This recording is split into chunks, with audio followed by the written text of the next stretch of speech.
सभी भक्तों का स्वागत है। हम लोग श्रीमद् भागवतम के प्रथम स्कंद से 13वें अध्याय से पढ़ रहे हैं। अ, हम लोग नारद जी के उपदेशों को सुन रहे हैं जो उन्होंने युधिष्ठिर महाराज को दिए, जिससे कि उनका शोक दूर हो रहा। उसी के प्रसंग में अब वह अभी तक तो वह फिलॉसफी सिद्धांत बता रहे थे जिससे उनका शोक दूर जाता। अब वह जिस जो प्रश्न किया गया था उनसे युधिष्ठिर महाराज के द्वारा कि हमारे चाचा ताऊ और ताई कहाँ चले गए, उसका वर्णन कर रहे हैं। मेरे पीछे बोलिए। प्रथम स्कंद 13वां अध्याय 51 श्लोक। धृतराष्ट्र सह भ्रात्रा धृतराष्ट्रः सह भ्रात्रा गान्धार्य च स्वभार्यया गान्धार्या च स्वभार्यया दक्षिणेन हिमवत दक्षिणेन हिमावत ऋषीणामाश्रमं गतः। ऋषीणामाश्रमं गतः। धृतराष्ट्रः सह भ्रात्रा धृतराष्ट्रः सह भ्रात्रा गान्धार्य च स्वभार्यया गान्धार्या च स्वभार्यया दक्षिणेन हिमवत दक्षिणेन हिमावत ऋषीणामाश्रमं गतः। ऋषीणामाश्रमं गतः।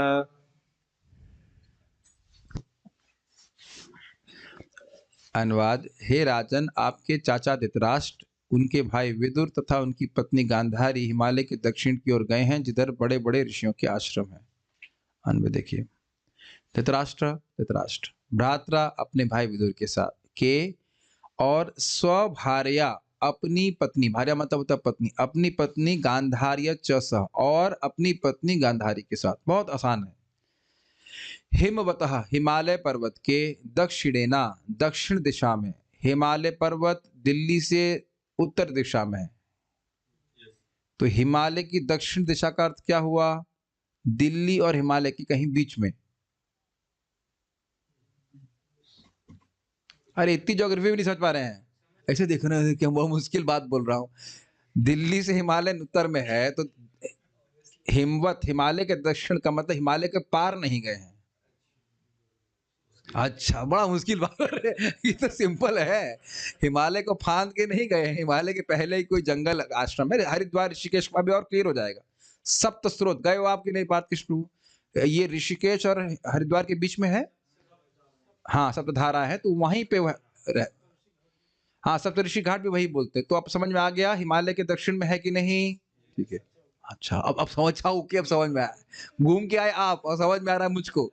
तो हद हो गई। हिमवतः दक्षिण ना, समझ में आ रहा है हिमालय के दक्षिण में। क्योंकि आप सोच रहे होंगे वो ऐसे जा रहे हैं, जबकि हम वहां से वो हिमालय की तरफ से बता रहे हैं।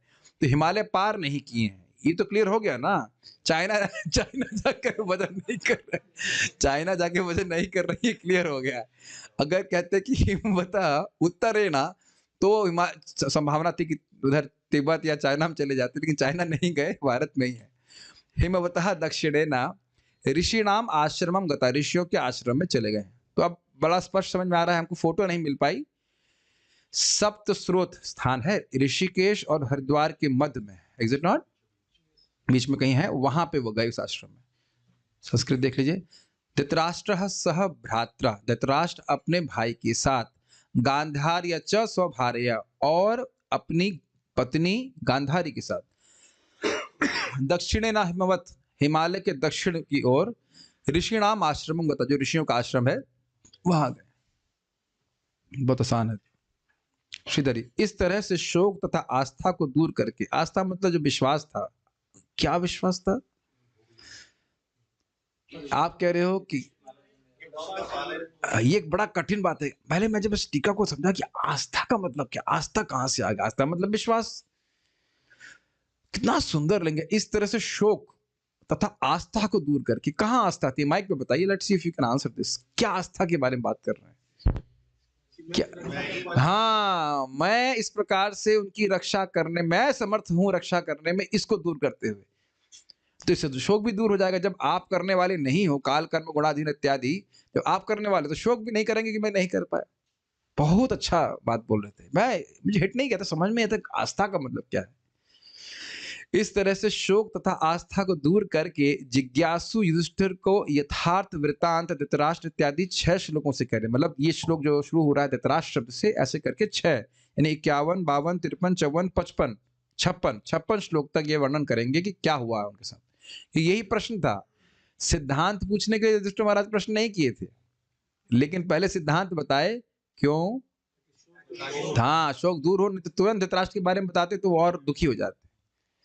वे बतलाए कि धृतराष्ट्र हिमालय के दक्षिण भाग में ऋषियों के आश्रम में चले गए। स्पष्ट तात्पर्य, शोकातुर महाराज युधिष्ठिर को ढांढस बंधाने के लिए सर्वप्रथम नारद ने दार्शनिक दृष्टि से उपदेश दिया और फिर अपनी दिव्य दृष्टि से देखते हुए उनके बड़े चाचा की भावी गतिविधियों का वर्णन करना प्रारंभ किया, जो इस प्रकार है। अब ये बड़ा सुंदर बात है, वह देखिए जो संस्कृत है वह ऐसा वर्णन कर, अगर इसका अनुवाद एग्जैक्ट किया जाए तो ऐसा लगेगा भूतकाल, मतलब हो चुका है ऐसा, लेकिन अभी कुछ हुआ नहीं है, ऐसा होगा। इसलिए प्रभुपाद समझा रहे हैं कि वो भविष्य की बात को देखने को बोल रहे हैं। लेकिन जो प्रभुपाद अनुवाद करेंगे वो अनुवाद होगा कि जैसे नारद जी देख रहे हैं, वो भविष्य काल में प्रभुपाद अनुवाद कर रहे हैं, लेकिन संस्कृत के अनुसार भूतकाल में है।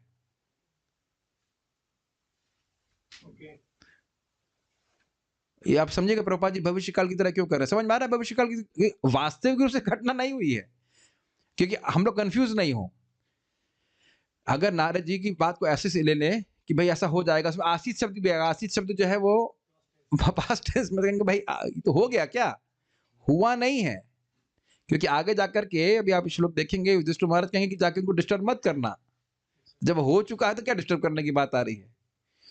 तो इस सूक्ष्म बात समझ पा रहे हैं? होगा, अभी अभी हुआ नहीं है कुछ, वह देख रहे हैं नारद जी अपनी भविष्य दृष्टि से कि आगे ऐसा होगा, बिल्कुल स्क्रीन पे दिख रहा है उनको, लेकिन वो ऐसा वर्णन कर रहे हैं कि मान लो हो गया है, क्योंकि ऐसा दिख रहा है।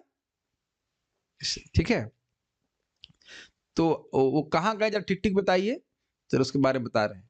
दक्षिण में तो बहुत सारे स्थान हो सकते हैं, कौन से स्थान में जगह है? हिमालय के दक्षिण में केवल एक ही आश्रम है, बहुत सारे आश्रम है, तो किस आश्रम में गए जरा बताइए।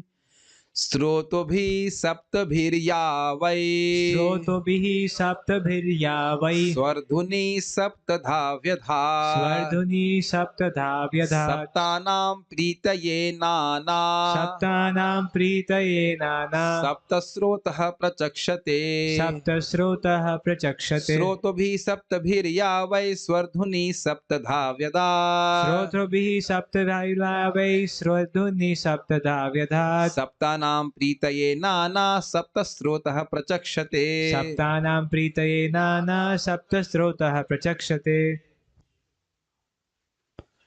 यह स्थान सप्त स्रोत 7 द्वारा विभाजित कहलाता है, क्योंकि यहाँ पर पवित्र गंगा नदी का जल 7 शाखाओं में विभाजित किया गया था। ऐसा महान सप्तऋषियों की तुष्टि के लिए किया गया था, अर्थात हर ऋषि की इच्छा थी कि गंगा जी हमारे आश्रम के पास से भी बहें। तो इसलिए हम तो देखे नहीं, आप लोग बता रहे हैं, तो वहां पे अभी भी बटी हुई है गंगा जी ऐसे। अच्छा, बट करके फिर एक होती हैं, ऐसा कुछ है? मिल जाती है, तो मतलब आई और सप्तऋषियों के इसमें बट गई, उसका फिर मिल गई। तो किसी के पास फोटो तो भाई लिंक भेज देना, हम तो देख फोटो नहीं है। सप्तऋषि घाट, मतलब सप्तऋषि घाट कहा जाएगा उसको, Saptarishi Ashram. Okay, yes it is there, images में है, लेकिन यहाँ इसमें वो नहीं। हाँ, सप्तऋषि आश्रम है, आश्रम हरिद्वार में है और घाट भी होगा वहाँ पे, तो आप लोग वहाँ पे इसको फोटो में देख लीजिएगा। अभी तो हम नहीं दिखा पा रहे हैं सप्तऋषि आश्रम, है फोटो है अवेलेबल, आप उसको देख लीजिएगा वहाँ पे, अपने अपने लेवल से देख लीजिएगा। चलिए, या वही स्वरधुनी, जो निश्चित ही स्वरधुनी, जो निश्चित ही प्रसिद्ध गंगा नदी है, देव नदी है। या मतलब या यहाँ पे स्त्रीलिंग में या, वही मतलब निश्चित ही, स्वरधुनी, स्वरधुनी गंगा जी को कहते हैं। तो कहते हैं स्वरधुन्यापोनुसेवया, प्रथम स्कंद प्रथम अध्याय। गंगा जी तो बहुत कज्जल तो बहुत सेवन के बाद शुद्ध करता है, तो स्वरधुनी शब्द गंगा जी के लिए ही है, समझ रहे हैं? तो कह रहे यावई स्वर ध्वनि, अर्थात जो गंगा जी के नाम से प्रसिद्ध है वही, जो निश्चित ही गंगा जी के नाम से प्रसिद्ध है, वही मतलब निश्चित ही, और की गंगा जी और किसी नदी के बारे में बात नहीं हो रही है। सप्तानाम प्रीतये, 7 ऋषियों की तुष्टि के लिए। सप्त ऋषि मैं समझ रहा हूँ वो जो मुख्य ऋषि होते हैं ना, सप्त बोलते हैं। नाना मतलब विविध, और सप्त भी, स्रोत भी मतलब 7 धाराओं से सप्तधा विधात, 7 शाखाओं को उत्पन्न करी है। तो 7 धाराओं में विभाजित होकर के 7 शाखाओं को उत्पन्न कर ली। बेसिकली सीधी सीधी बात है कि नदी जो है वह 7 भागों में हो गई। यथा सप्लाई किया गया जिसके कारण सप्त स्रोतः प्रचक्षते, उस वह स्थान सप्त स्रोत के नाम से कहा जाता है। स्पष्ट है। स्रोत भी सप्तभिर यावई, यावई स्वरध्वनि, जो गंगा जी के नाम से प्रसिद्ध हैं। स्रोत भी सप्तभिर सप्तधा विधात, 7 धाराओं से 7 शाखाओं में विभाजित हो गई। किस लिए हो गई, क्या जरूरत थी? सप्तानाम प्रीतये, सप्तनाम प्रीतये यानी कि 7 ऋषियों की तुष्टि के लिए। और नाना शब्द लगा है कि विविध शाखा में बट गई। इस कारण से सप्त स्रोतः प्रचक्षते, उस आश्रम को सप्त स्रोत कहा जाता है। तो ये उस आश्रम का वर्णन कर रहे हैं जो हिमालय के दक्षिण भाग में था, जहां पे धृतराष्ट्र और आदि सब गए थे। गूगल मैप जैसा हो गया है। ठीक है। श्रीधरी, यदि पूछें कि ऋषियों के किस आश्रम में गए हैं तो इसका उत्तर है स्रोत भी इत्यादि। स्रोत भी इत्यादि मतलब इत्यादि कहने का मतलब एक्सेट्रा, श्लोक बोल रहे हैं। जो प्रसिद्ध देवनंदी गंगा जी हैं, वहां जहां पर 7 ऋषियों की प्रसन्नता के लिए अपने को, क्षमा कीजिएगा, जो प्रसिद्ध देव नदी गंगा जी हैं, जहां पर 7 ऋषियों की प्रसन्नता के लिए अपने को 7 अलग अलग धारा में विभक्त कर दिया है, जिसे सब स्रोत कहते हैं, वहीं पर चले गए। ठीक है। हिंदी थोड़ा बहुत ऊपर नीचे है, समझ लीजिएगा। कर क्या रहे हैं वहां पे? एक प्रश्न ये आएगा कि कर क्या रहे गंगा जी आकर के, क्योंकि आप देख रहे हैं कि बहुत बार, नो ऑफेंस टू एनीवन, लेकिन गंगा जी में, गंगा जी के तट के पास में आश्रम बनाकर लोग, जरूरी नहीं हो कि भजन कर रहे हो। इधर भी आप देखेंगे कि यमुना जी किनारे आप देखा था उस दिन हम लोग गए थे, तो वो बीड़ी फूक रहे हैं, कोई चरस फूक रहा है, तो भाई क्या कर रहे थे? ऐसा तो नहीं कि हरिद्वार में गंगा जी के पास जाकर के ताश खेल रहे हैं या फिर चरस पी रहे हैं, तो ऐसा तो संभावना नहीं है। तो मानो प्रश्न कर रहे हैं कि कर क्या रहे हैं, आश्रम तो बता दिए, कर क्या रहे हैं, तो क्या कर रहे हैं जरा देखिए। हाँ, ये अच्छी बात बोल रहे हैं। प्राय आजकल तो गंगा जी में जाकर राफ्टिंग ही करते हैं। हाँ क्या? हाँ, गंदी सदी चीजें, अब गलत चीजें खाते हैं और ग्राफ्टिंग करते हैं, बताइए कि। तो प्रभुपाद जी कहते हैं कि देखो, जैसे वहां, अरे आप इंसानों की बात कर रहे हैं, और नलकुबेर और मणिगिरी क्या कर रहे थे, वो तो बताया ही नहीं जा सकता। तो प्रभुपाद जी कह रहे हैं कि व्यक्ति किस स्थान पे है, साथ साथ उसकी चेतना क्या है, इसका बड़ा प्रभाव होता है। गंगा जी में स्नान करने के बाद भी नलकुबेर और मणिगिरी की दिमाग ठिकाने नहीं आया, लेकिन हाँ एक बात है, नारद जी का कुछ क्षण का संग ही उनकी जिंदगी को ही परिवर्तित कर दिया। इसीलिए बोला गया है, क्या है, नहीं, प्रथम स्कंद, प्रथम अध्याय का श्लोक, स्वरधन्य आप, हाँ उसके शुरुआत कैसे थी? यत पाद संश्रया सूता मुने मुनेहा प्रशमायनः, बहुत अच्छा श्लोक है। उपस्पृष्टा स्वरधन्यापोन सेवया, जिनका चरणों का आश्रय लेकर, मुनेहा यद पाद संश्रया सूत, हे सूत गोस्वामी, जिनके चरण, जिन विष्णु के, जिन कृष्ण के चरणों का आश्रय लेके है, मुने प्रशमायन, मन, उनका मन एकदम शमित हो जाता है, ठंडा हो जाता है, शांत हो जाता है। अच्छा, ये तो उनके संग होता है। दूसरों के लिए क्या करते हैं? तो कहते हैं सद्या पुनाति उपस्पृष्टा, तुरंत ही मुक्त, तुरंत ही पवित्र कर देते हैं। अच्छा, और किससे कंपेयर कर रहे हैं? स्वरधुनि आपोन सेवया, स्वरधुनि गंगा जी के जल से तो बहुत दिन तक सेवन करने के बाद शुद्धि होती है। बहुत दिन राफ्टिंग करता तो शायद बात ठीक हो, कर सकता है, उसी में राफ्टिंग कर रहा, उसी में गोता मार रहा है कि नहीं मार रहा है, लेकिन नहीं पवित्र होता है। भैया कह लें कि बहुत कम पवित्र होता है, ऐसा तो नहीं कहेंगे नहीं पवित्र होता है। तो क्या कर रहे हैं जरा देखिए, स्नात्वानुसवनम तस्मिन् हुत्वा चाग्निन यथा विधि। स्नात्वानुशवनं तस्मिन् हुत्वा चाग्नीन् यथा विधि। अबभक्ष उपशान्तात्मा स आस्ते विगतैषणः। अपभक्ष उपशान्तात्मा स आस्ते विगतैषणः। स्नात्वानुसवनम तस्मिन् हुत्वा चाग्निन यथा विधि। स्नात्वानुशवनं तस्मिन् हुत्वा चाग्नि यथा विधि। अबभक्ष उपशान्तात्मा स आस्ते विगतैषणः। अपभक्ष उपशान्तात्मा स आस्ते विगतैषणः। के इस समय सप्त स्रोत के तट पर धृतराष्ट्र नित्य 3 बार प्रातः, दोपहर तथा संध्या समय स्नान करके अग्निहोत्र यज्ञ संपन्न करके तथा केवल जल पीकर अष्टांग योग का अभ्यास करने में लगे हैं। इससे मनुष्य को मन तथा इंद्रियों पर संयम रखने में सहायता मिलती है और वह पारिवारिक स्नेह संबंधी विचारों से सर्वथा मुक्त हो जाता है। अन्वय देखिए, तस्मिन, वहां, तस्मिन यहाँ पे सप्लाई, यहाँ पे हाँ तस्मिन शब्द है यहाँ पे। तस्मिन का मतलब वहां, वहां मतलब कहाँ, नाम बताओ जल्दी से। सप्त स्रोत, ठीक है। तस्मिन मतलब सप्त स्रोत आश्रम में। अनुसवनम, इसका अर्थ लिया गया है नियमित रूप से, यानी रोज 3 बार, अर्थात प्रातः, दोपहर तथा संध्या समय। अब आप थोड़ा एक और समझ लीजिए, हैं वृद्ध और कहाँ पे हैं अभी? गंगा जी के तट पर। गंगा जी तट में कहाँ पे? कानपुर में, एकदम हिमालय के दक्षिण भाग में। कितने लोगों ने ऋषिकेश में स्नान किया है? ओके, वाह मैं समझता हूँ सारी नींद आपकी भाग जाएगी, सुई की तरह लगा। लेकिन एक आपने पता नहीं अनुभव किया कि नहीं, मुझे बड़ा अद्भुत अनुभव हुआ कि हम बहुत छोटे में गए थे। मैं समझता हूँ 97 में, that means almost like whatever 12-13 साल के रहूंगा, 15 भी नहीं या और पहले गया हूँगा, मुझे याद 15 नहीं, 15 का नहीं था। बाबा जी हमारे बड़े चिंतित थे, अरे तुम लोग डूब जाओगे, हमको ये हो जाएगा वो हो जाएगा। हम दोनों को टांग के लेके थे, मेरी और मेरी बहन को। बिल्कुल स्नान नहीं करने देते थे गंगा जी में। फिर हम कहते हमको लाए क्यों आप गंगा जी में स्नान नहीं करने दे रहे? तो बड़ी मुश्किल से गंगा जी में हमको स्नान करने दिए। और हम लोग बच्चे ना, लोग भागते हैं कि गंगा जी में स्नान करने, लेकिन धारा रियली बहुत तेज थी। तो 2 जगह हमने स्नान किया और बड़ा अलग अनुभव हुआ। एक जहाँ बहुत तीव्र है वहां ठंडा लगता है, लेकिन आगे जाकर पत्थरों के बीच में रुक जाता है पानी, वहां ऐसा गर्म, एकदम गर्म लग रहा था।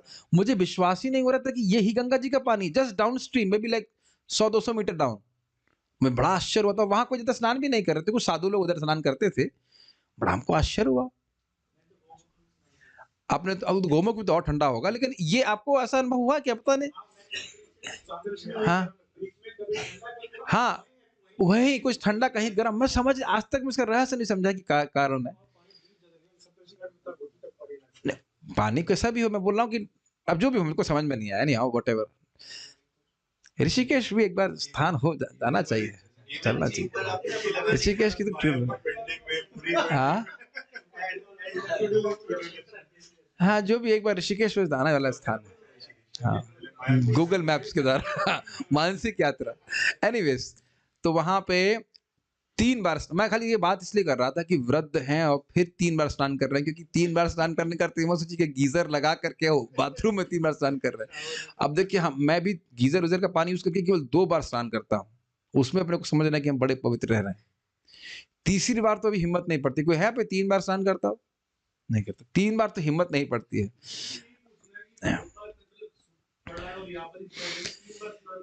पवित्र रहता है। आप देखिए, अभी आप लोग स्नान सब करके आए, आपका मन पवित्र नहीं है, और सीधे मैं मान लीजिए रेस्ट कर रहा था, उठते ऐसे उठ जाता, उठ के जाता क्लास देने में, कितना अंतर आ जाता है। ये तो हर व्यक्ति जानता है, स्नान करने से कितनी पवित्रता अनुभव करते हैं। देखिए, बाह्य स्वच्छता का आपके मन पे बड़ा प्रभाव है, वो अभी आप देखने वाले हैं इसका प्रभाव। बाहर जो नियम पालन कर रहे हैं, स्नान करना इत्यादि इत्यादि, वो तुरंत मन को भी पवित्र करने वाले हैं।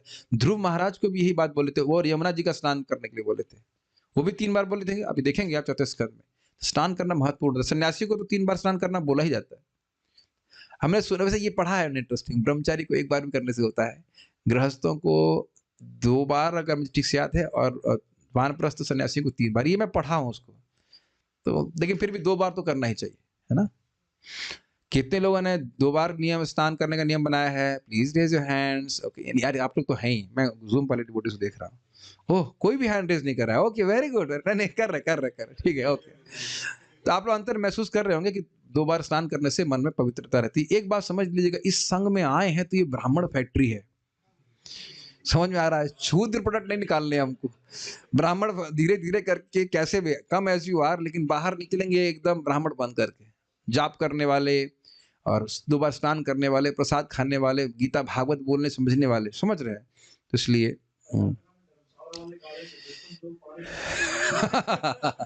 उतारे पदयात्रा वालों को बहुत डाँटते थे, जहाँ रुकते थे, खूब पानी में।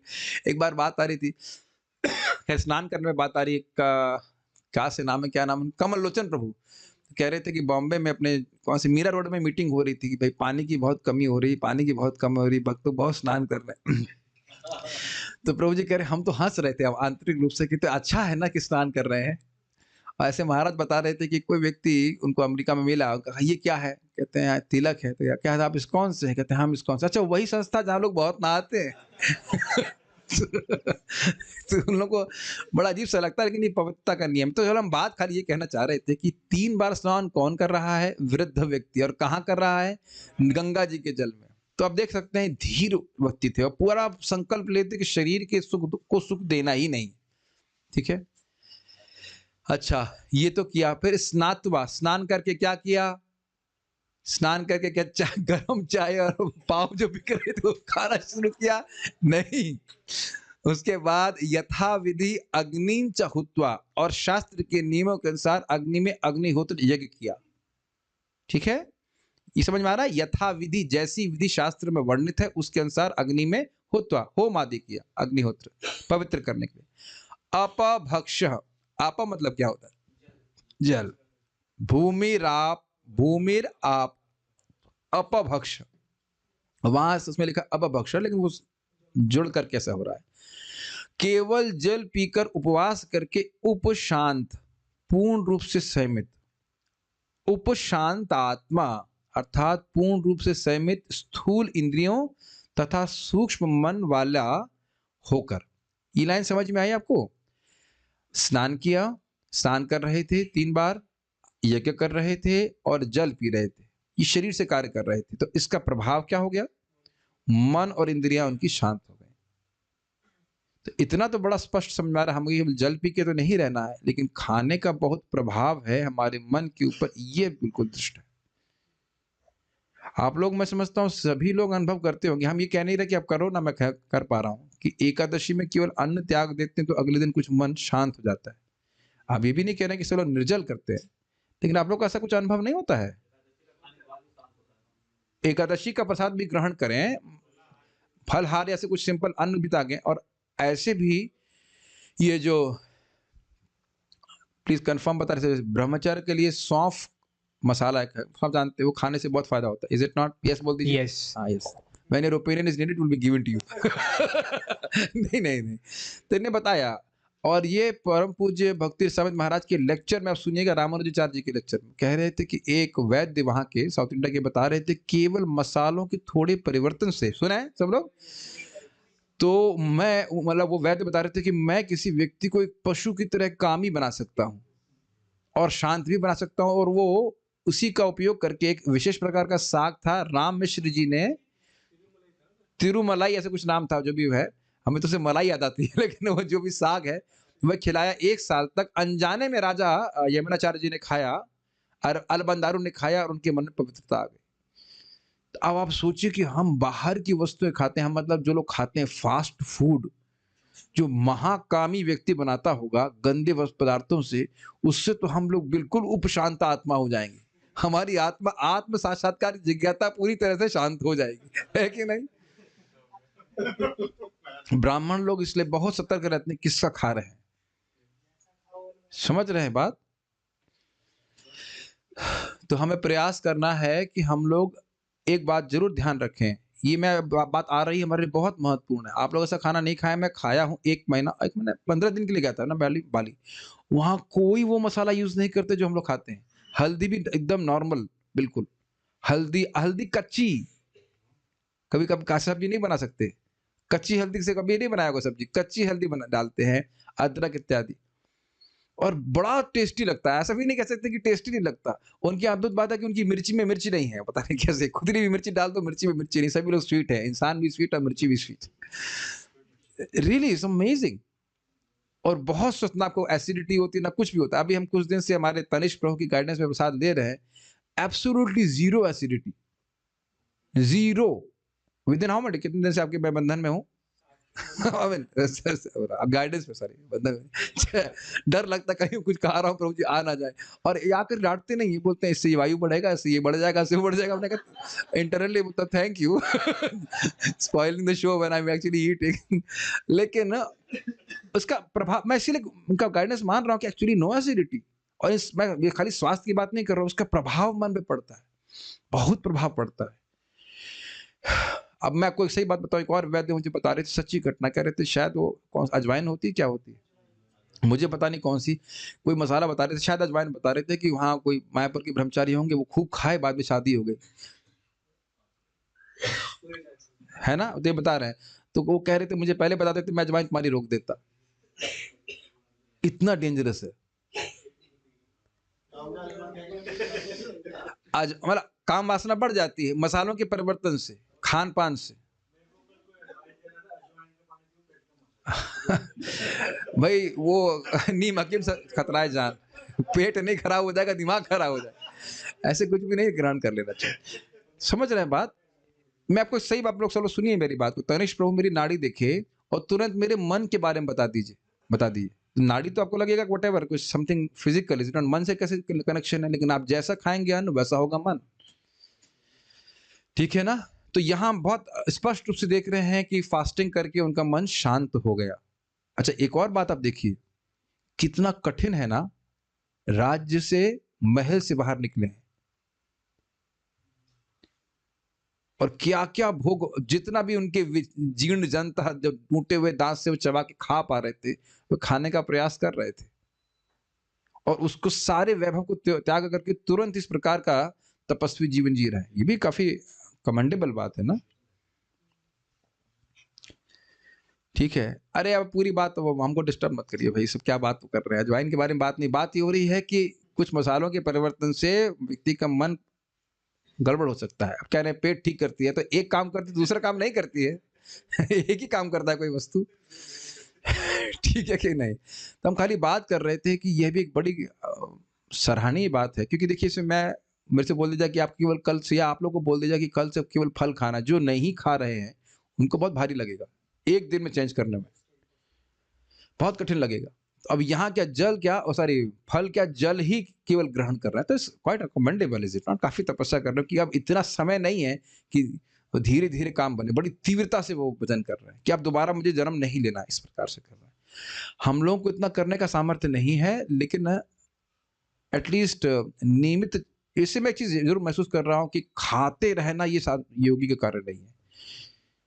ये नहीं है कि हम बस हमेशा ही खाते रहे भक्त होने के बाद भी, जब भी प्रसाद माया मुंह खुल जाए, चब चब चार हो गया। एटलीस्ट रेगुलेशन होना चाहिए, हित भुक मित भुक होना चाहिए, हितकारी चीजें ग्रहण करनी चाहिए और कम लेना चाहिए। मतलब एटलीस्ट 2 टाइम लेकर मैं समझता हूँ काफी लोग का हो जाएगा। अब सबकी अलग अलग शरीर है, हम कोई आयुर्वेद नहीं पढ़ा रहे, लेकिन हमेशा खाते रहना ये भक्त का ठीक नहीं है चीज।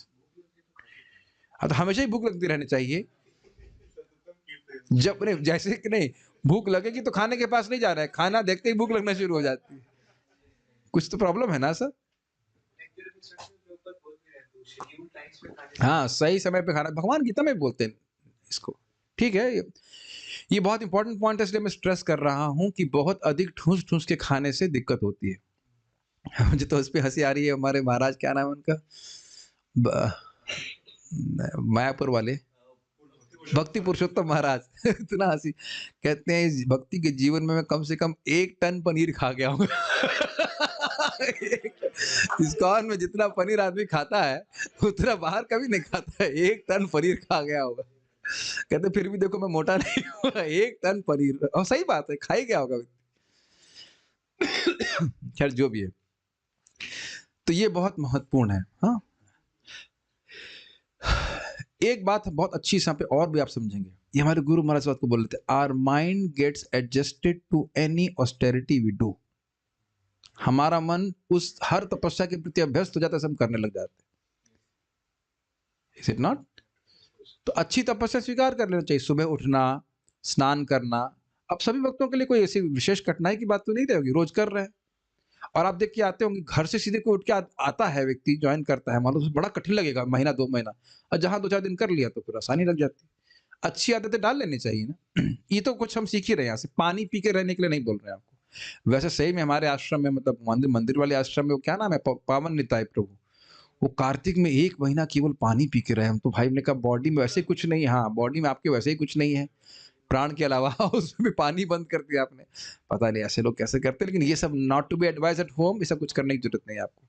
कुछ भी ऐसा करने की जरूरत नहीं है, जस्ट 2 टाइम अच्छा सात्विक प्रसाद ग्रहण कीजिए, ठीक है। तो उपशांत आत्मा समझ गए, स्थूल इंद्रियां, उनका परिभ्रमण कुछ कम हुआ, काफी कम हुआ, शांत हो गई, और मन भी शांत उनका हुआ। सह यानी वध धृतराष्ट्र विगत ऐषण। अब ऐषणा का मतलब क्या होता है? ऐषणा का मतलब होता है पारिवारिक, यहाँ अनुवाद किया गया है पारिवारिक कुशलता संबंधी विचार, और विगत मतलब उससे रहित। विगत ऐषणा, विगत कहाँ है? ऐषणा शब्द समझ रहे हैं? ऐषणा शब्द महाराज भी बार समझा चुके हैं, अगर आपको याद हो, उस क्लास में बहुत समझाए थे। ऐषणा भौतिक इच्छाएं, चिंता। देखिए ये बड़ी कठिनाई होती है।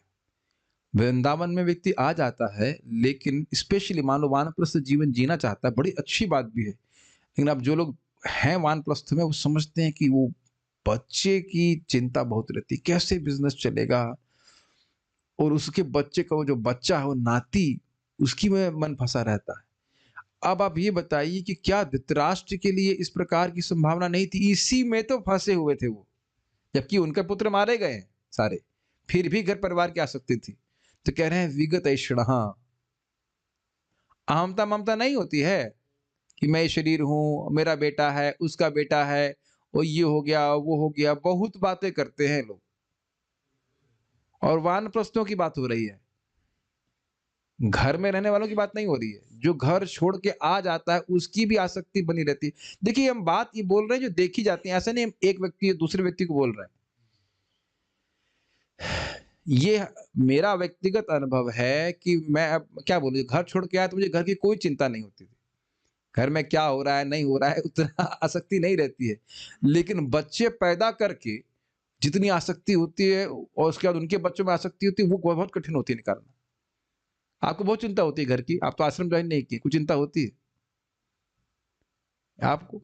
मेरे रहने से मेरा कोई खास दिक्कत होती है, लेकिन जब शादी, जिसको करनी है उसे करे, वो बात अलग है, लेकिन सिद्धांत तो समझना चाहिए। शादी की है, फिर बच्चे होते हैं, फिर उनके बच्चे होते हैं, उनमें बहुत चिंता होती है। समझ रहे हैं कि हमारे बिना कैसे चलेगा, वो कैसे करेंगे, ये वो इत्यादि इत्यादि। तो कह रहे हैं सह विगतेश न आस्ते, आस्ते मतलब वह सारे पारिवारिक कुशलता संबंधी विचार से रहित होंगे। ये ऐषणा शब्द समझ में आ रहा है? चिंता। और कैसी चिंता? युधिष्ठिर महाराज का कैसे चलेगा, भीम कैसे खाना खाएगा, whatever, जो भी ऐसा तो नहीं सोच रहे होंगे, लेकिन कुछ ना कुछ चिंता से, चिंता है तभी तो यहाँ शब्द बोल रहे हैं विगत ऐषणः।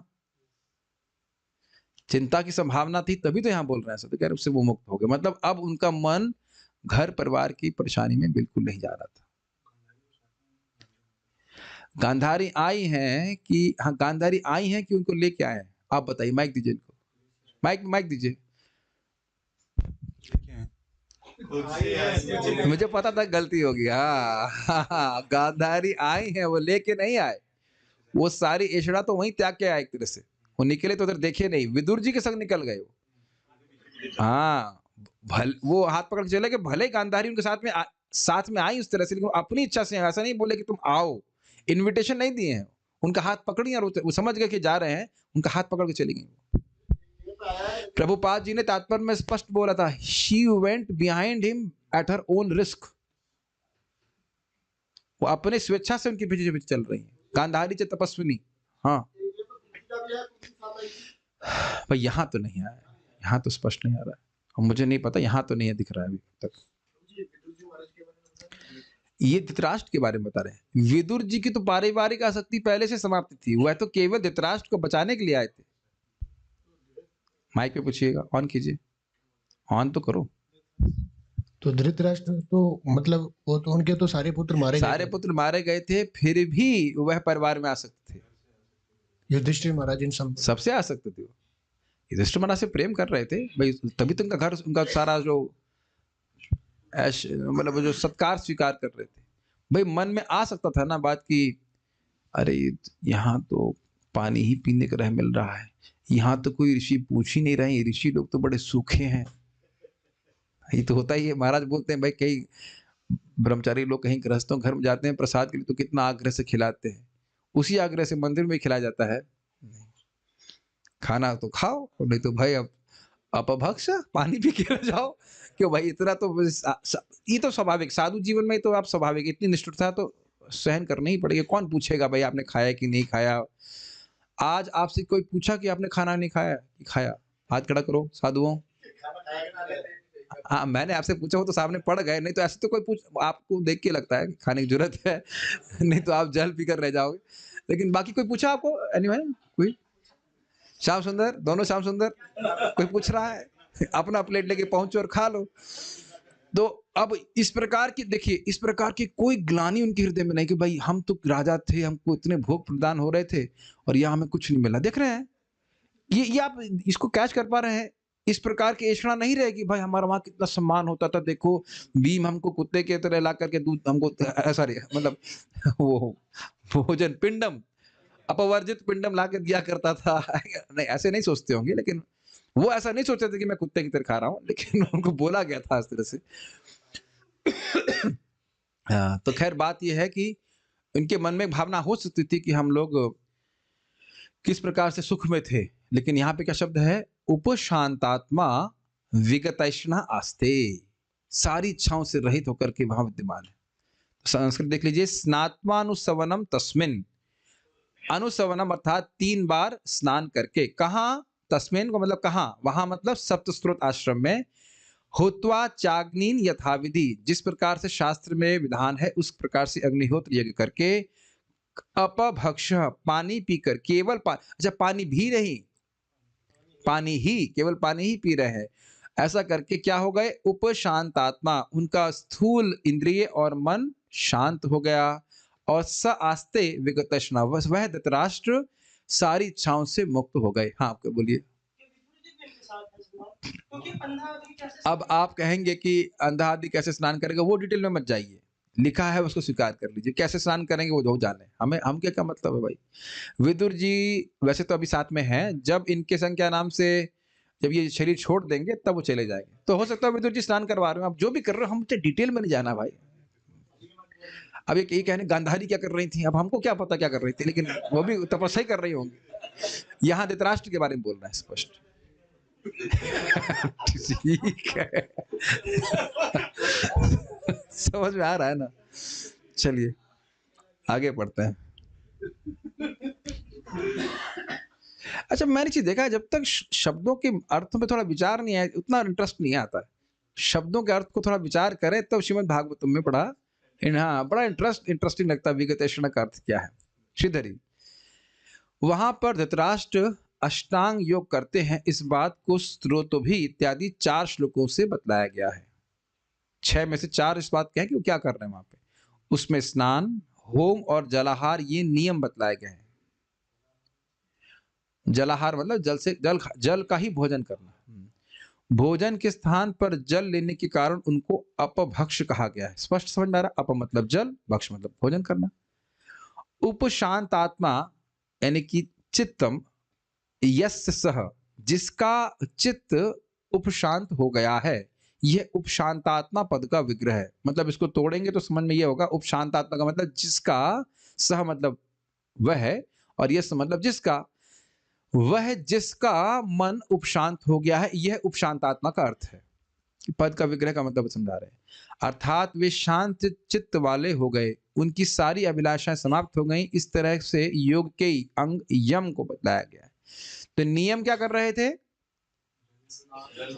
जल स्नान 3 बार, अग्निहोत्र यज्ञ और अष्टांग योग का अभ्यास भी कर रहे थे और जल पिए रह रहे थे, और इस प्रकार से मन की उनकी अभिलाषा समाप्त हो गई। तात्पर्य, योग पद्धति इंद्रियों तथा मन को वश में करने तथा उन्हें पदार्थ से आत्मा की ओर मोड़ने की यांत्रिक विधि है। यांत्रिक विधि का मतलब क्या है? अनुलोम विलोम करेंगे तो आपका मन शांत हो जाता है। फॉर एग्जाम्पल, प्राणायाम करने से स्थिर, जैसे आप मान लो पद्मासन में बैठेंगे तो आप अनुभव करेंगे कि मन शांत होगा। एक्चुअली होता है, पता नहीं कुछ, आज मैं प्रयास किया, पहली बार 15 से 20 मिनट मेरा पद्मासन में बैठ पाया।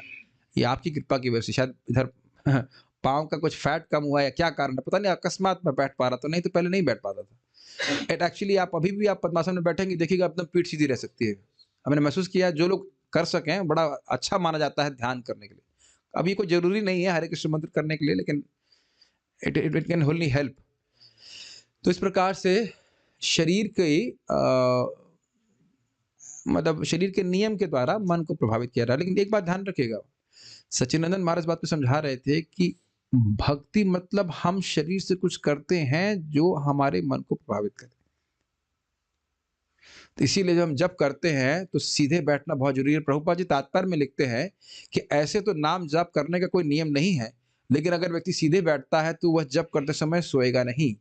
ये प्रभुपाद जी के तात्पर्य में, अब मुझे थोड़ा स्मरण आ रहा है, चौथे स्कंद में कहीं पे है, या हाँ चौथे स्कंद में ध्रुव महाराज के प्रकरण में कहीं पे है, लेकिन अभी मुझे, हाँ वहां आसन की ही बात कर रहे होंगे, आप देख लीजिएगा आसन शब्द आएगा वहां चौथे स्कंद में, जहां आप नारद जी कुछ बता रहे हैं, वही कुछ ऐसा जितासना शब्द कुछ ऐसा है, वहां पे वर्णन कैसे करता है, लेकिन मैं एकदम धूमिल याद है, लेकिन एकदम लिखे हैं प्रभुपाद जी इस बात को। और प्रभुपाद जी का वीडियो ऑडियो भी है जब का, ग्रुप जब में, सिट प्रॉपरली, सुना है ना? ऐसे नहीं ऐसे एकदम एकदम आलू के बोरा होता है ना, ऐसे करके पड़ा हुआ है, ऐसे करके जब करते रहते, सोते रहते हैं, ऐसा कैसे भगवान की प्राप्ति करेंगे बताइए? हर चीज का एक आसन होता है। तो यहाँ समझना चाहिए कि योग पद्धति यांत्रिक तरीका है। यांत्रिक तरीका मतलब मन को पकड़ के केंद्रित करने का प्रयास करते हैं, मैकेनिकल तरीका समझा, ठीक है? और इसमें क्या करते हैं? भोगों से, इंद्रिय विषयों से मोड़ करके आत्म केंद्रित करते हैं, अंदर की ओर अंतर्मुखी करते हैं। इसकी प्रारंभिक विधियां हैं आसन, ध्यान, आध्यात्मिक विचार, प्राणायाम, समाधि तथा परम पुरुष परमात्मा की ओर उन्मुख होना। इस तरह की यांत्रिक विधि से आध्यात्मिक पद तक ऊपर उठने के लिए कुछ विधान नियत किए गए हैं। दिन में 3 बार स्नान करना, जहां तक संभव हो उपवास करना, आसन मार कर आसन लगा कर हिंदी बड़ी अजीब सी है, आसन लगाकर मन को आध्यात्मिक विषयों में एकाग्र करना तथा इस प्रकार धीरे धीरे विषय अर्थात भौतिक ध्येय से मुक्त होना, अर्थात भौतिक विचारों से मुक्त होना। ये थोड़ा समझा देता हूं इसको, देखिए अष्टांग में अष्ट अंग, 8 अंग हैं। पहला क्या है? यम। यम और नियम। यम मतलब जो नहीं करना है, और नियम मतलब जो करना है। उसके बाद आसन, उसके बाद प्राणायाम। जब आसन सिद्ध हो जाता है, आसन सिद्ध को बोलते 3 घंटे एक ही आसन पे अगर बैठे रहे तो उसको आसन सिद्ध कहा जाता है। तो मुझे ख्याल से निद्रासन तो हम लोगों ने सिद्ध कर ही लिया है इसमें तो 6 घंटा बैठ ही लेते हैं आराम से, कट्टा ही नहीं है। लेकिन इसके द्वारा मन केंद्रित होता है, एक्चुअल बात तो है ये। इसको वेदांत सूत्र में कहा गया आसीन संभवात। जैसे अभी आप सोचो, इस क्लास में आप 6 बार अंदर जाइए बाहर जाइए, 6 बार अंदर जाइए बाहर जाइए, फिर कुछ करिए फिर बैठ जाइए, तो क्लास काफी अच्छी समझ में आ जाएगी। तो ये आप अभ्यास करें, जिन लोग का सामर्थ्य है। अब वृद्धावस्था बहुत आ गई तो हम नहीं कह सकते कुछ, लेकिन इनका सामर्थ्य है, प्रयास करें कि भाई घंटा, 1 घंटा मान लो जब में बैठे हैं, वॉशरूम वगैरह होकर के आइए, 1 घंटा बैठ के जब कीजिए। ये नहीं कि, ये मैं अपने को भी सुना रहा हूँ, ये नहीं कि माला लेके बैठे तो ये काम करना है वो काम करना है। प्रभुपाद जी का इंस्ट्रक्शन है, don't do anything, don't think anything. ये मैं भी कर नहीं पा रहा हूँ, लेकिन अब ये प्रयासरत होना चाहिए, इसका बड़ा प्रभाव होता है। कुछ 1-2 बार मैंने जब पे करके देखा, आंख बंद कर लिया और कहा 4 जबरदस्ती 4 माला तो आंख खोलूंगा ही नहीं। It actually is very profound, you know, बहुत अमेजिंग है ये। जब अपने आप मन को स्थिर करता रहता है, बट हम जब ठीक से करें तो डुबकी जब कह रहे थे, कुछ नहीं करना, ना कुछ और उधर, ना वेबसाइट कुछ देखनी है, ना कोई और जिज्ञासा करनी है। और आपने एक चीज महसूस करी है कि जब करते समय एक अर्ज आती है कि इस जब को करते हुए या तो रोक करके या करते हुए कुछ और कार्य करो। यस, हमारे डिवोटीज तो लग रहा है सब लोग सब समाधि में चले गए, भाई जग रहे हो कि नहीं जग रहे हो? मेरी बात समझ में आ रही है कि नहीं? ये तो देर में पहुंच रही है लोग के पास। Make sense? जैसे ही जब करने बैठेंगे, क्योंकि हो क्या रहा है, मन की प्रवृत्ति भी प्रभाव आगे समझाएंगे बाहर भागने की तरफ है, और जब से आप उसको अंदर मोड़ रहे हैं, ये केवल आप ही के संग नहीं होता है, मेरे संग भी होता है और सभी के संग होता है जो साधक है। मेरी बात समझ रहे हैं कि नहीं? रेजिस्टेंस फील करते हैं ना? कुछ बहुत महत्वपूर्ण है, जब से अधिक जो भी मुझे अभी करना, इमीडिएटली अभी करना है। Is it not? प्लानिंग की बात छोड़िए, वो तुरंत अभी वो कार्य करना है। अभी हम लोग क्लास के बाद जब करेंगे, देखिएगा अपने चित्त को कैसे कर रहा है, तुरंत अभी गर्म पानी पीना है, ये करना है, वो करना है, ऐसा करना है। क्या आप ऐसा होता हुआ नहीं देख रहे? तो इसीलिए कह रहे हैं कि एक जगह स्थिर होकर व्यक्ति जब करे। हम आज क्लास के बाद जब जूम पे जब करेंगे, डिवोटीज कैन ट्राई दैट, कि मान लो आधा घंटा हमने रखा है, अब आधा घंटा तबियत से जब करेंगे, ना कोई चैट, ना चीट, ना कुछ भी नहीं। It really works. हमने तो ऐसे भक्तों को देखा जो आंख बंद कर लेंगे और 6 घंटे के बाद ही उठेंगे जब करते हैं। इतने धुरंधर, आंखों से देखा है, रामकृष्ण को मतलब देखा है, तो आंखों से देखा है, बैठे वो सब।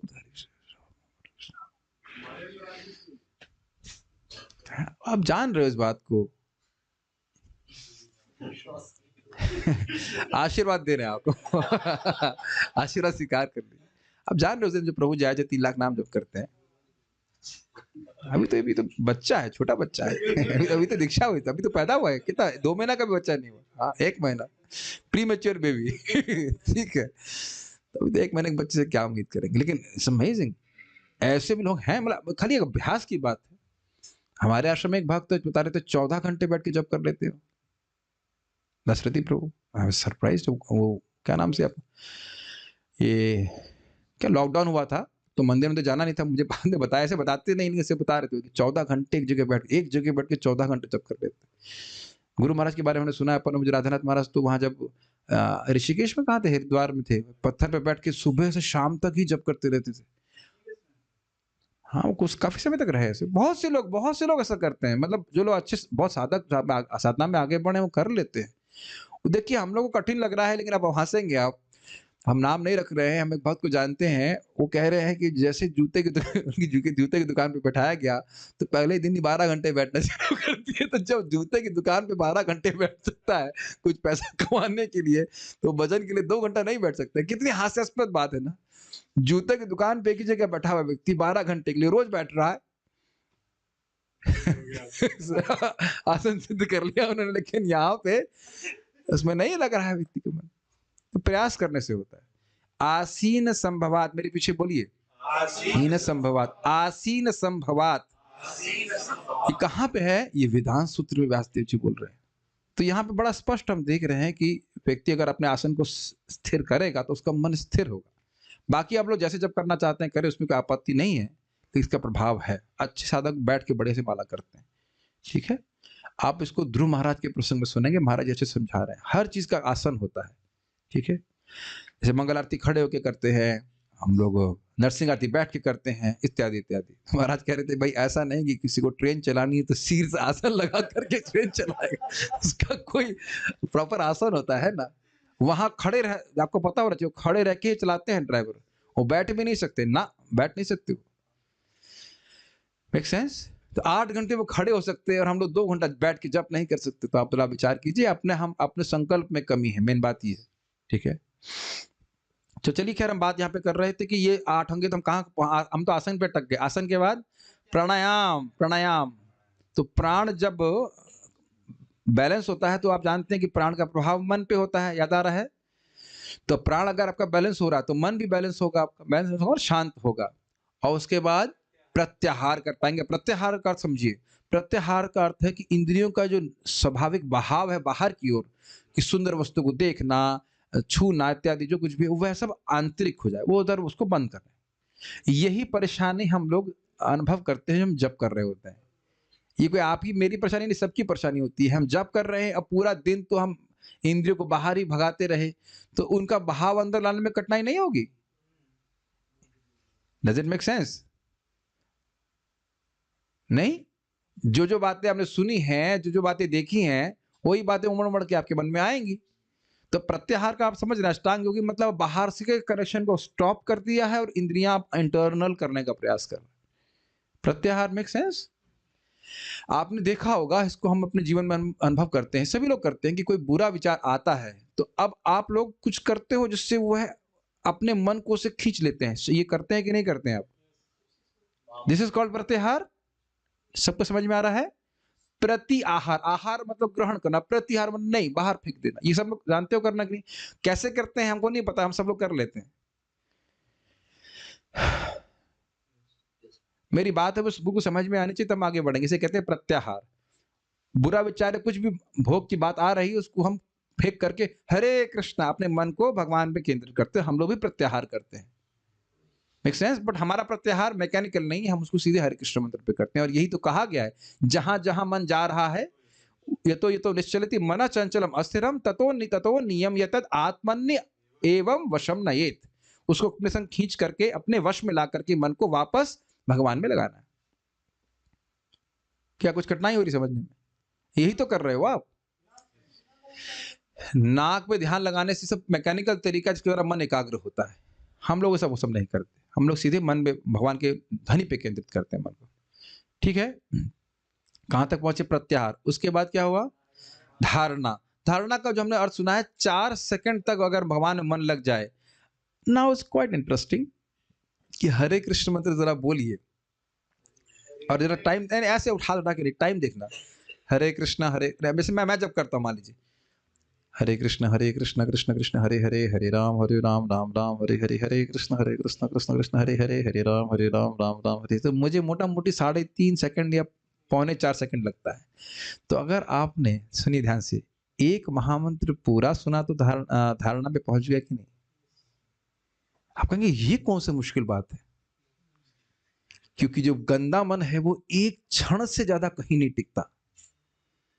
एक क्षण से ज्यादा, दैट मींस 4 टाइम्स आपने अपने आप को भगवान पे केंद्रित कर लिया। और हमारे संग बढ़िया बात क्या है कि चाहे हरे हो, चाहे कृष्ण हो, चाहे राम हो, वो है भगवान ही सब। कुछ ग्रहण कर रहे हैं? हरे कृष्ण में भले वैरायटी लग रही है लेकिन है सब तीनों ही भगवान। तो आपने हरे कृष्ण मंत्र एक भी सुना तो आपकी धारणा लग गई। फिर कुछ आगे उसका वर्णन है कि ध्यान और अधिक समय होता है। कितने? नहीं, समाधि कहा जाता है 24 मिनट तक यदि आपका मन भगवान में लगा रहे। अब हम डिटेल तो उतना याद नहीं, लेकिन उसके बाद नेक्स्ट स्टेज आती है धारणा के बाद ध्यान, ध्यान के बाद समाधि जाता है। ठीक है, so think about this chanting of Hare Krishna mantra. इसीलिए बार बार बुद्धिज्म प्रभु कहते हैं chant and actually hear the mantra. कभी कभी हम सोचते हैं कि हम सुन रहे होते हैं। ये बात समझ में आती है क्या हमारे प्रिय भक्तों को? कभी कभी हमको लगता है कि हम अटेंटिव चैंटिंग कर रहे हैं, लेकिन हमारा मन कुछ और सोच रहा होता है। ये कुछ समझ, और उच्चारण भी बड़ा स्पष्ट हो रहा होता है। ये कुछ समझ में आ रहा है? ये भी समझ नहीं आ रहा है। वाकई सुनना मतलब वाकई सुनना। जैसे मैं अभी, आप वाकई मेरी बात शायद सुन रहे हैं। मैंने अभी क्या बोला? वाकई सुनना। अभी मैंने ये बोला, अगर आप वाकई सुनेंगे तो बोल पाएंगे। कभी अनुभव हुआ है कि प्रवचन में भी लग रहा है सुन रहे हैं लेकिन मन कहीं और रहता है? तो थोड़ा देखने का, कॉन्शियस होने का प्रयास कीजिए कि हम जाप कैसे कर रहे हैं। It makes a big difference, big difference. भाई इसी प्रवचन को देख लो, पूरे टाइम मन कहीं और भगा रहा तो आप कुछ भी नहीं समझ पाएंगे प्रैक्टिकली कि क्या हुआ। प्रभाव तो फिर भी होगा। तो नाम को तो जीभ के से स्पर्श करने से लाभ होता है, लेकिन अगर आप ध्यान पूर्वक सुन रहे तो वो सीधे आपके हृदय में जा रहा है। तो ये सब दोनों बातें समझने वाली, तीव्र प्रगति करने के लिए ये बार बार सुनना चाहिए। इन अपने कमियों को समझना चाहिए कि हम क्या कर रहे हैं। तो उसके बाद क्या कह रहे हैं? आध्यात्मिक विषयों में एकाग्र करना तथा इस प्रकार धीरे धीरे विषय अर्थात भौतिक ध्येय से मुक्त होना। बहुत अच्छा क्या बात प्रभुपाद जी कहते हैं कि भौतिक एजुकेशन मतलब नगण्य, फ्लिम्सी, फ्लिम्सी मीन्स नगण्य, इनसिग्निफिकेंट वस्तुओं में बारंबार अभिनिष्ट रहना। और योग मतलब इन सबको भूल जाना।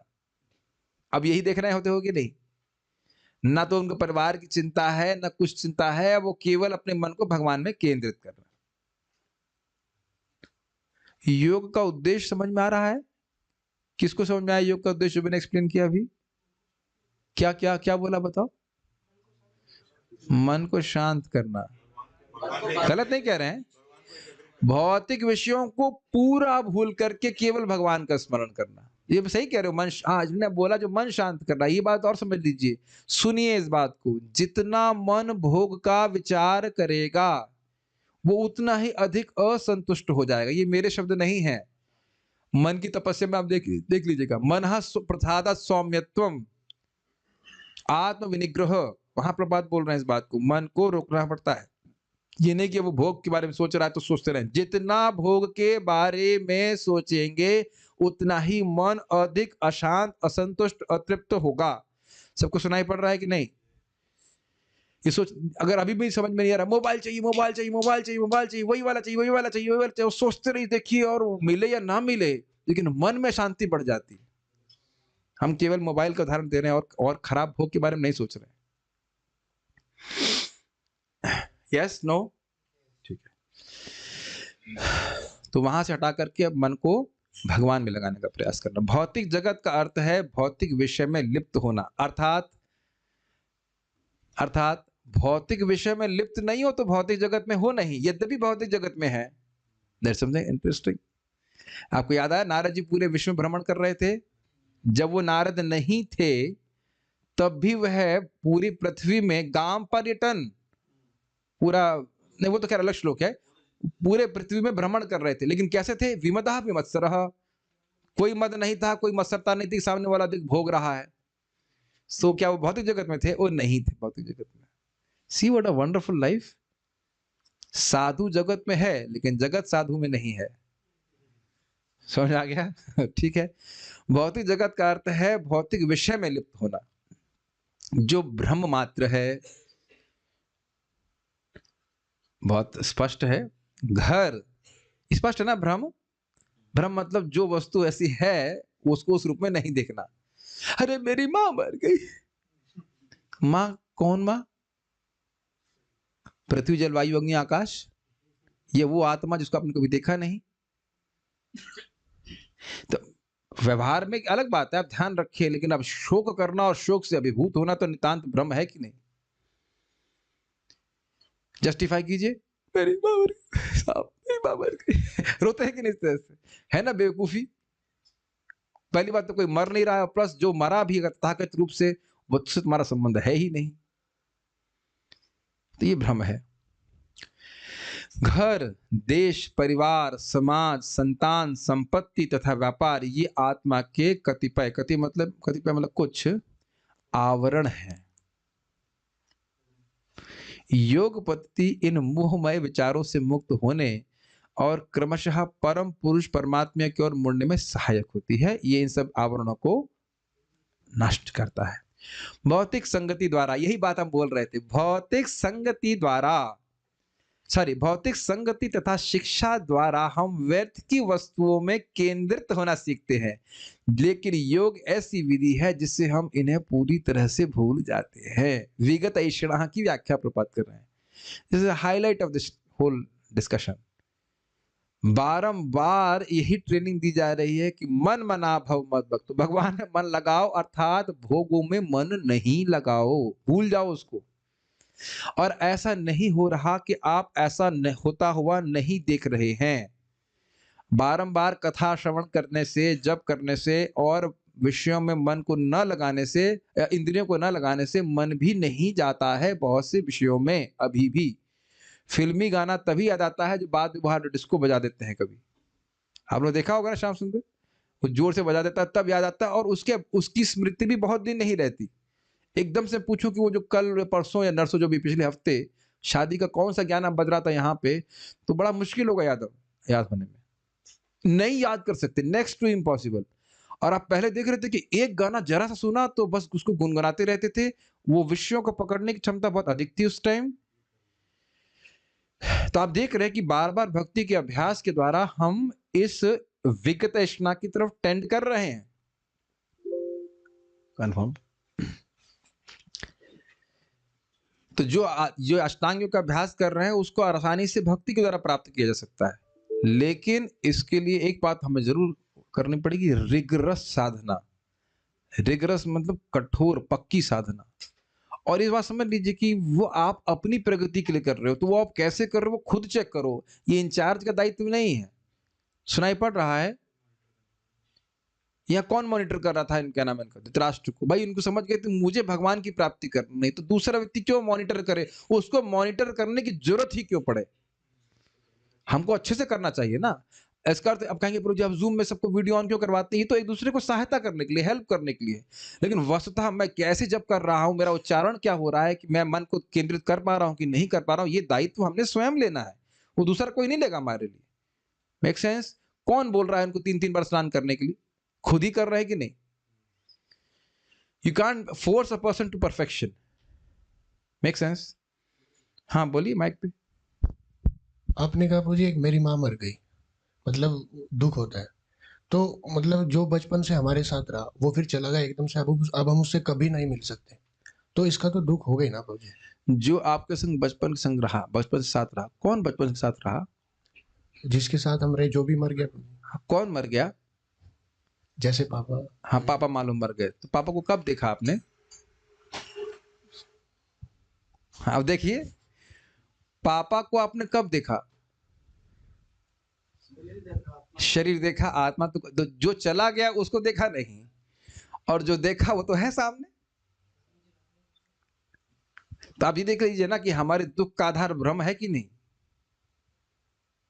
नहीं समझ पा रहे हैं आप? जो कह रहे हैं पिताजी मर गए, पिताजी चले गए, तो पिताजी पिताजी किसको कह रहे हो? उसको तो पूरा जीवन नहीं देखे, तो गया कौन? और जिसको पिताजी संबोधित कर रहे हैं वो तो सामने पड़ा हुआ है, तो किससे आ सकते हैं? बताइए किससे आ सकते हैं? समझ नहीं आ रहा ना किससे आ सकते हैं? तो ये भ्रम है कि नहीं? है ना भ्रम? शरीर को पिताजी बोल रहे हैं, हमारा तो मन मानता था, हम तो नहीं रोए पिताजी के शरीर छोड़ने पे, बिल्कुल नहीं रोए, बिल्कुल भी नहीं रोए। और माताजी के मरने पे भी नहीं रोएंगे। हम तो देख रहे हैं कैसे जाएंगी वो वृंदावन में भजन करनी, बिल्कुल भगवान के पास। वो नॉलेज रहेगी तो समझ में आता है। जैसे मैं आईआईटी में सेलेक्ट हो गया था, तो मेरी माँ खुश थी कि दुखी थी? माँ से पूछ लेना, बड़ी खुश थी, अरे लड़के का आईआईटी में हो गया। अब अगर मेरी माँ गोलोक में सेलेक्ट हो जाएगी तो मैं सुखी नहीं होऊंगा?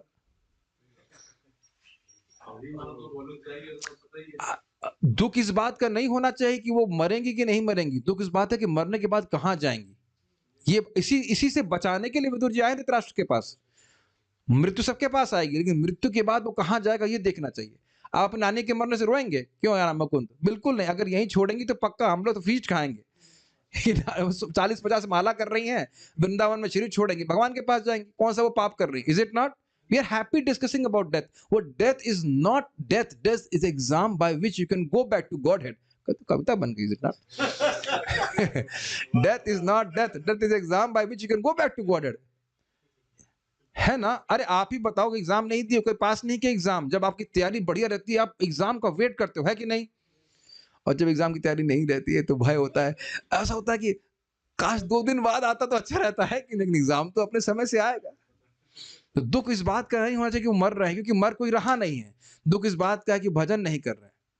अरे चलो भगवान के पास ना जाए कोई, स्वर्ग भी मालूम चल जाए कि मेरे पिताजी अब स्वर्ग गए हैं, वाकई मालूम चल जाए कि वो लिख नहीं रहा है, तो भी सुखी होगा कि हाँ स्वर्ग गए, ठीक है, अच्छे हैं।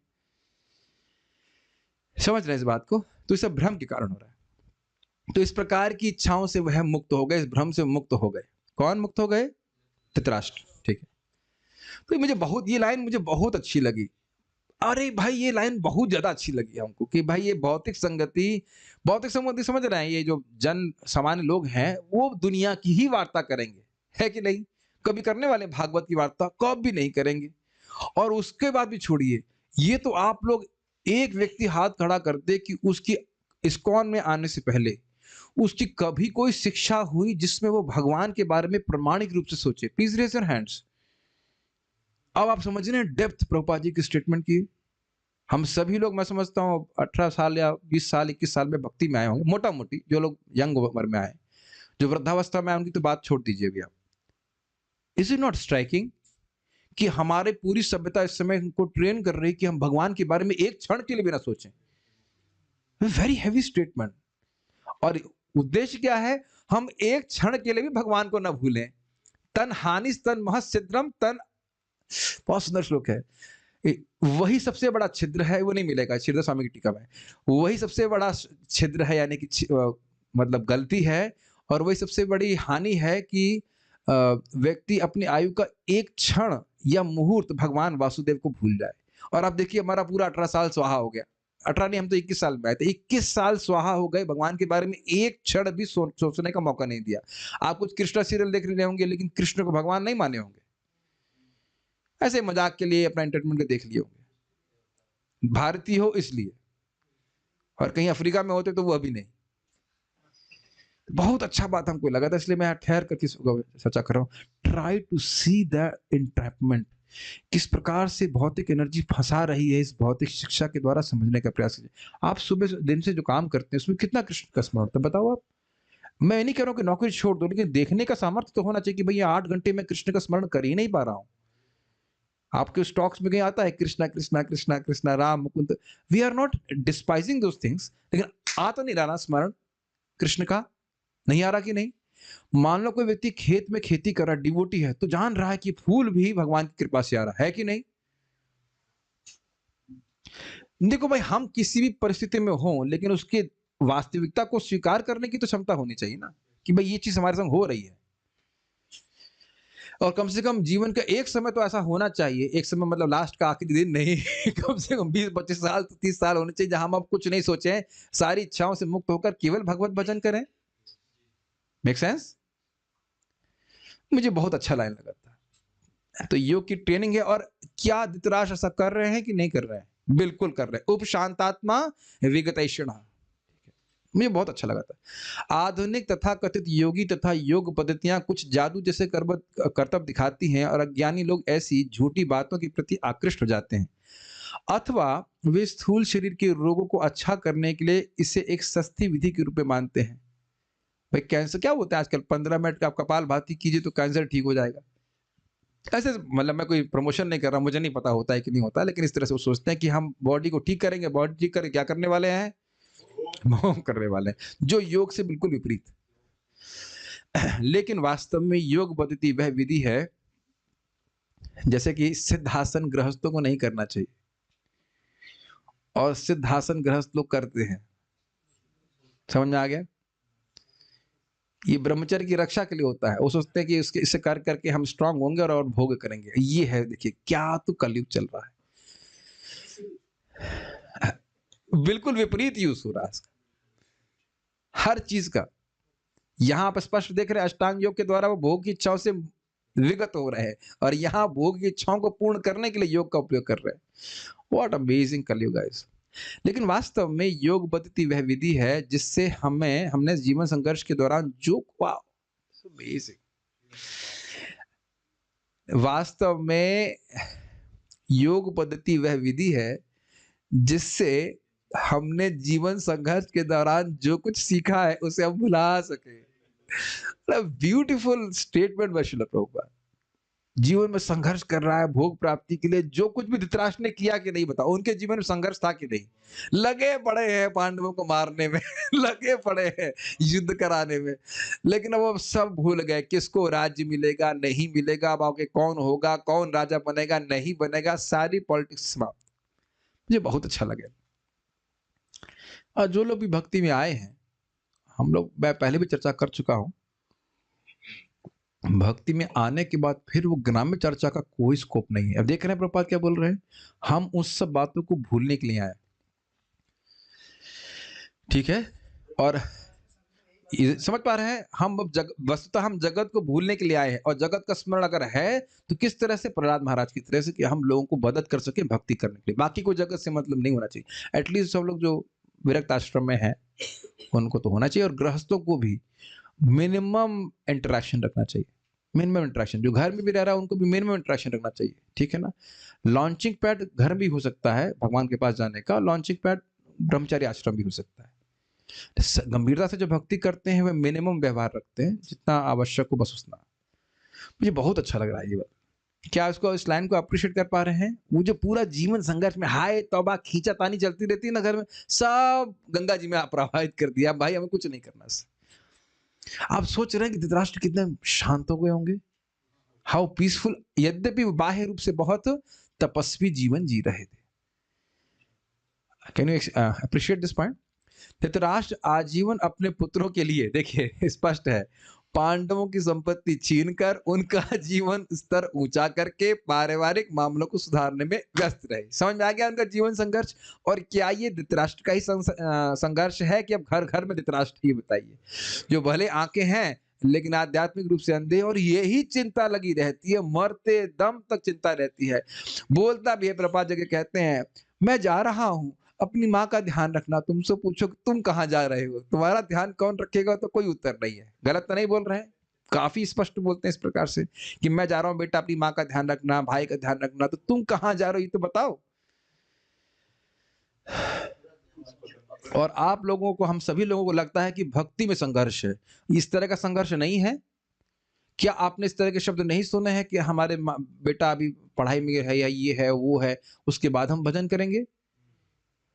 Total absorption in living for one's children. पूरी तरह व्यक्ति अभिनिविष्ट है कि अपने बच्चों को पालना है, उनको बड़ा करना है, पढ़ाना है, इत्यादि इत्यादि, और अपनी मुक्ति के बारे में कुछ नहीं सोच रहा है, उसका शादी करनी इत्यादि। ये क्या नहीं देख रहे हैं? क्या अपने ही माता पिता को इस तरह से अभिनिविष्ट नहीं देख रहे? हम लोग तो भक्ति कर रहे हैं, थोड़ा बहुत तो समझ में आता है, क्या नहीं देख रहे इस तरह से? पूरी तरह से अब्जॉर्ब है, और इसी संघर्ष, इस संघर्ष के अलावा और कोई संघर्ष के लिए वो तैयार नहीं है। कह दो कि 6 बजे उठ जाओ मंगल आरती के लिए, ऐसा है जपा के लिए, तो वह भी बड़ा बड़ा कठोर लगता है।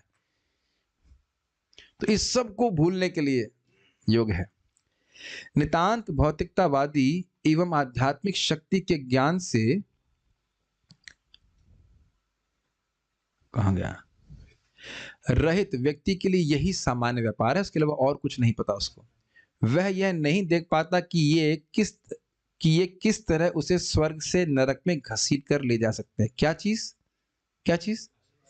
ये जो लगा पड़ा है पारिवारिक उत्थान के लिए, भौतिक रूप से यही उसको नरक में लेके जाएगा, क्योंकि इस सब करने के लिए पाप बहुत करना पड़ता है। और एक दूसरा, भगवान से विमुखता निरंतर बनी रहती, तो भगवान से विमुख होने का दंड और मिलेगा, क्योंकि इंसान होने के नाते व्यक्ति के लिए it's not an option, it is an, क्या कहेंगे उसको, मतलब बाध्यता है, सिर्फ भजन करना ही है।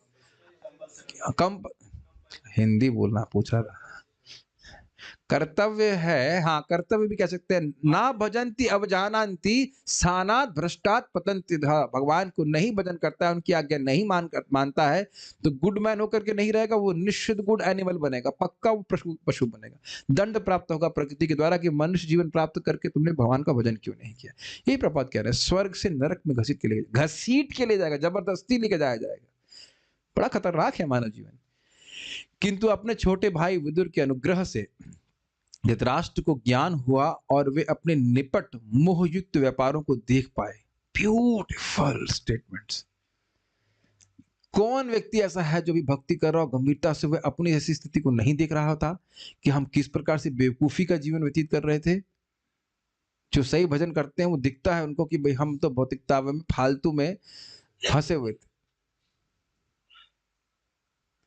है ना? आप में से कोई हाथ खड़ा करेंगे जो पहले से विज्ञान आत्मनी थे, ब्रह्मबोध से युक्त थे? दिख रहा है ना कि हम स्वप्न के पीछे लगे हुए थे भगने में। यस।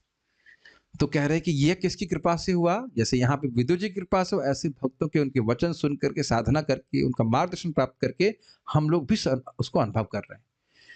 और वे अपने निपट मोह युक्त व्यापारों को देख पाए। ये बहुत सुंदर लाइन है, इट्स अ ब्यूटीफुल लाइन। व्यापारों को देख पाए। Are you able to see that in your life?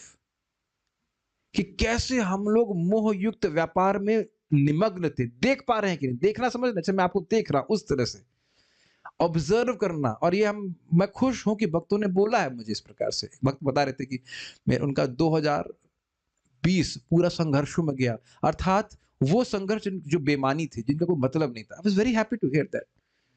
बहुत प्रसन्नता हुई कि हाँ, हमको कुछ दिख रहा है कि हम अपना जीवन व्यर्थ कर रहे थे। भाई, जब दिख रहा है कि जीवन व्यर्थ कर रहे थे, तो क्या अब भी वैसे करेंगे और आगे भी वही प्लानिंग रखेंगे? नहीं रखेंगे, अगर दिख रहा है तो। बहुत अच्छा तात्पर्य प्रभुपाद जी का है। निपट मोह, मैं मूर्खता में, बेवकूफी में जीवन व्यतीत कर रहा था, अगर ये दिखेगा तो वैसा उस जिंदगी में पलटेंगे नहीं, क्योंकि भक्त लोग पलट जाते हैं जिनको नहीं दिखता। क्या आप ऐसा नहीं देखते हैं? देखते हैं, बहुत ज्यादा देखते हैं, खूब पलटता हुआ देखते हैं। क्या मेरी बात समझ पा रहे हैं? देखने का अर्थ समझ पा रहे हैं? स्क्रीन की तरह दिख जाए कि भाई हम तो बेवकूफी का जीवन व्यतीत कर रहे थे, नरक जाने के मार्ग पे थे, हाईवे एक्सप्रेसवे पे थे, नरक एक्सप्रेसवे। मैं तो अपनी बात बड़ा स्पष्ट हम देख रहे थे कि एकदम नरक के एक्सप्रेसवे पे थे।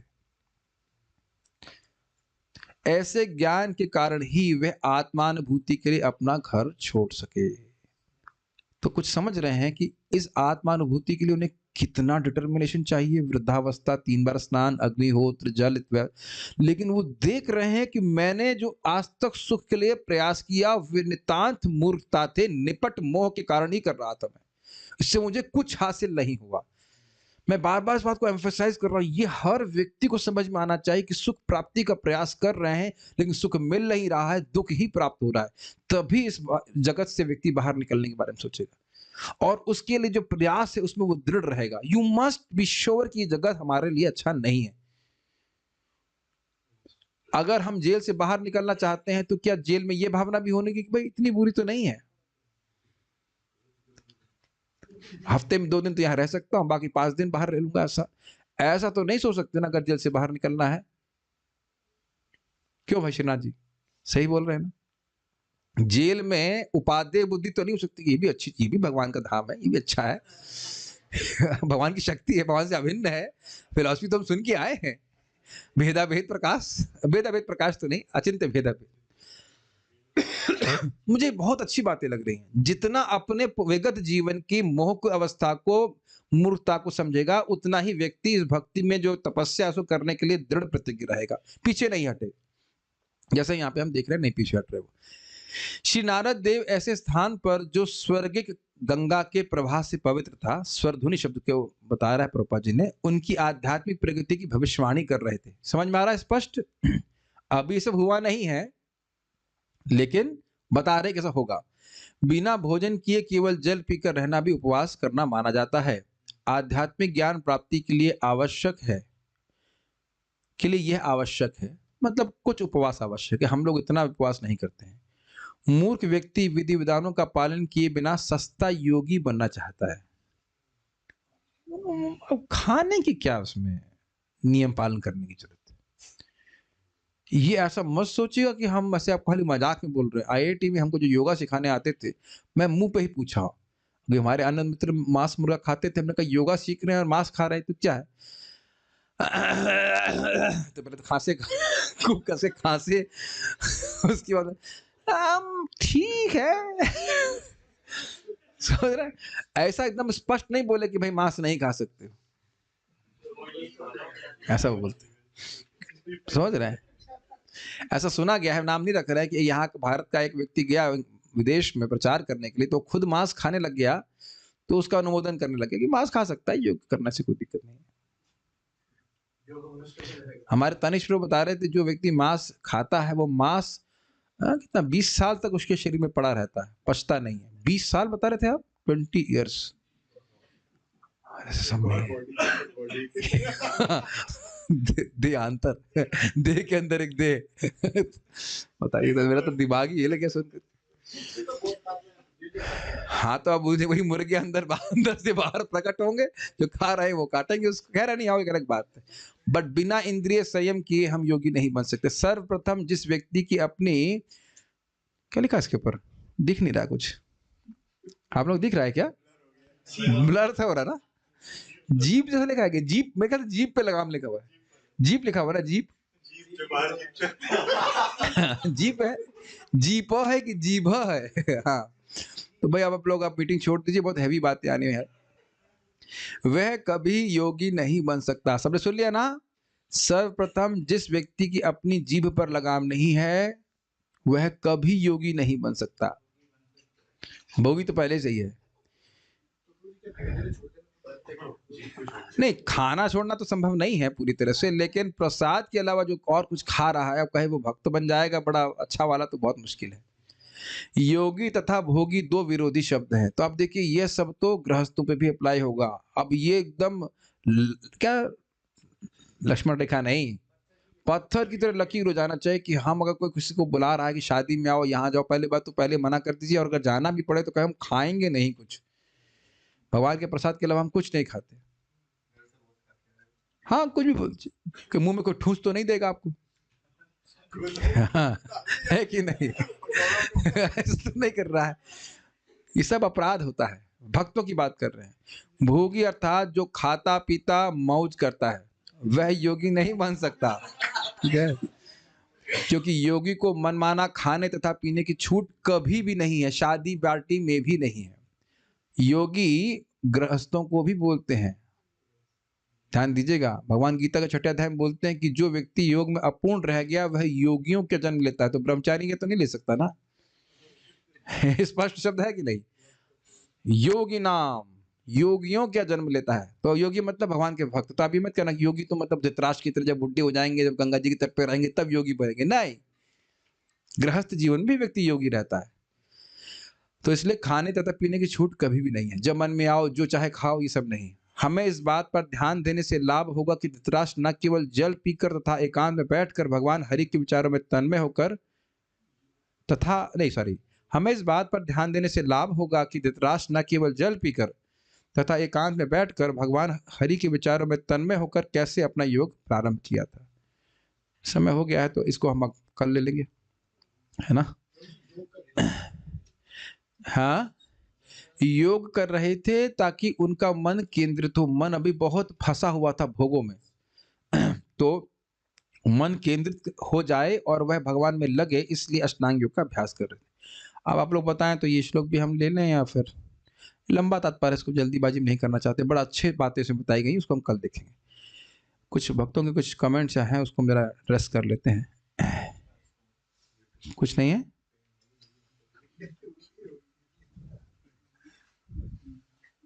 मेरे ख्याल से कुछ भी नहीं है ना।